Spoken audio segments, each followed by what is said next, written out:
কথাতেই আছে বাঙালির 12 মাসে 13 পার্বণ। মানে দুর্গাপুজো যেতে যেতেই লক্ষ্মী পুজো, তারপর কালী পুজো, এই রেসটা চলেই যায়। কেন বলছি এই কথাটা ভাবছো তো?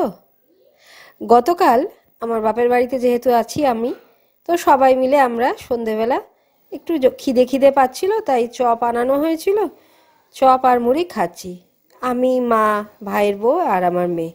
এবং চারজনের মিলে আমরা গল্প করছি, হঠাৎ বাজনার আওয়াজ।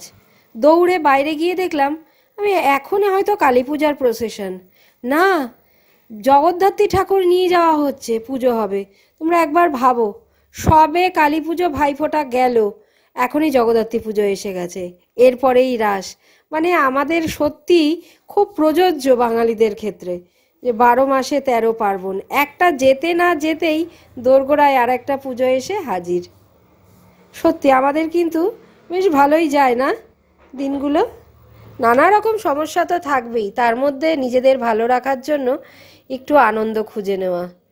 তো যাই হোক, আমার মেয়েকেও দেখিয়ে দিলাম। আমার বাড়ির পাশেই কুমোরটুলি আছে, তো প্রত্যেক বছরই যায়। ও গল্প শোনে, কোনোদিন ওর দেখা হয়নি, এবছর ওকে দেখিয়ে দিলাম। ভারী সুন্দর লাগছিল মায়ের মুখটা দেখতে। হয়তো এই ক্লাবের ষষ্ঠীর দিন থেকেই পুজো হবে, তাই আগে থেকেই বাজনা নিয়ে সব ক্লাবের সদস্যরা গিয়ে মাকে নিয়ে আসলো হই হই করে। ভালো থেকো।